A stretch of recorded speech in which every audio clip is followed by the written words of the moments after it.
அடிக்கடி டாக்ஸியில் பயணம் செய்பவரா? அப்போ ஃபாஸ்ட் ட்ராக் ஆப்பை டவுன்லோட் செய்து ரூபாய் 50 டிஸ்கவுண்ட் ஆக பெறுங்கள். சகோதரத்துவம் மற்றும் நல்லிணக்கத்திற்கு கற்கும் கல்வி உதவ வேண்டும் என பிரதமர் நரேந்திர மோடி தெரிவித்துள்ளார். திருச்சி பாரதிதாசன் பல்கலைக்கழக பட்டமளிப்பு விழாவில் பிரதமர் இவ்வாறு பேசிய நிலையில், தமிழகத்தில் கல்வித்துறையிலும் சமூக நீதி புரட்சியை திராவிட மாடல் அரசு படைத்து வருவதாக முதலமைச்சர் மு.க.ஸ்டாலின் பெருமிதம் தெரிவித்துள்ளார். திருச்சி பாரதிதாசன் பல்கலைக்கழகத்தின் 38வது பட்டமளிப்பு விழாவில் பங்கேற்க வந்த பிரதமர் நரேந்திர மோடியை ஆளுநர் ஆர்.என். ரவியும் முதலமைச்சர் மு.க.ஸ்டாலினும் வரவேற்றனர். விமான நிலையத்திலிருந்து பல்கலைக்கழகத்திற்கு சென்ற பிரதமர் மோடி மற்றும் முதலமைச்சர் ஸ்டாலினுக்கு சாலையின் இருபுறமும் நின்றவர்கள் வரவேற்பு அளித்தனர். கலை நிகழ்ச்சிகளும் நடைபெற்றன. சிறப்பாக பயின்ற மாணாக்கருக்கு பிரதமர் நரேந்திர மோடி பட்டங்களை வழங்கி கௌரவித்தார். இதைத் தொடர்ந்து உரையாற்றிய பிரதமர், புதியதோர் உலகம் செய்வோம் என்ற கவிஞர் பாரதிதாசனின் வரிகளை மேற்கோள் காட்டினார். எனது மாணவ குடும்பமே என்றும் தனது உரையில் அடிக்கடி குறிப்பிட்டார். எனது மாணவ குடும்பமே. Our nation and civilization have always been centered around knowledge.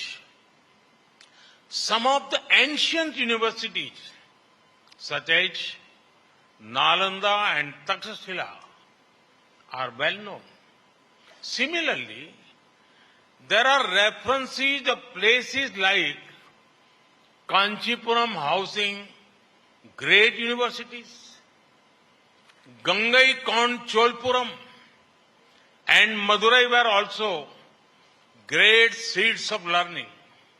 My young friends, you are a part of a great historical tradition of knowledge.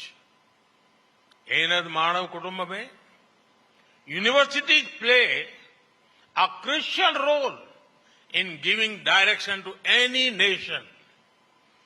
Whenever universities were vibrant, our nation and civilization were vibrant too.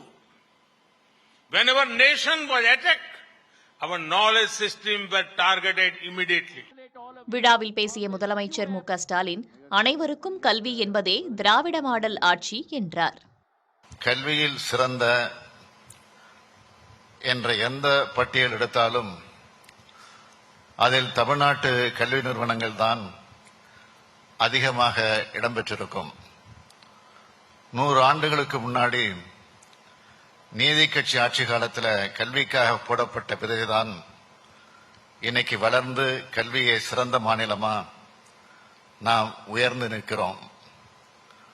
நமது திராவிட model அரசு அனைவருக்கும் கல்வி, அனைவருக்கும் கல்லூரி கல்வி, அனைவருக்கும் ஆராய்ச்சி கல்வின்ற இலக்கோட தான் சமூக நீதி புரட்சிய கல்வித்துறையில நடத்தி வருது. இன்னார்தான் படிக்கணும்னு இருந்த நிலையை மாற்றி அனைவருக்கும் அனைத்து விதமான வாய்ப்புகளையும் உருவாக்கி தரோம். பாரதிதாசன் பல்கலைக்கழக பட்டமளிப்பு விழாவில் பிரதமர் ஒருவர் பங்கேற்பது இதுவே முதன்முறை. திருச்சி பாரதிதாசன் பல்கலைக்கழக பட்டமளிப்பு விழா கடந்த 3 ஆண்டுகளாக நடைபெறாதது குறித்து புதிய தலைமுறையில் செய்தி வெளியிடப்பட்டிருந்தது. அதன் எதிரொலியாக பட்டமளிப்பு விழா நடைபெற்றிருக்கிறது. புதிய தலைமுறைக்காக ஒளிப்பதிவாளர் சரவணகுமாருடன் செய்தியாளர் லெனின். அடிக்கடி டாக்ஸியில் பயணம் செய்பவரா? அப்போ ஃபாஸ்ட் ட்ராக் ஆப்பை டவுன்லோட் செய்து ரூபாய் 50 டிஸ்கவுண்ட் ஆக பெறுங்கள்.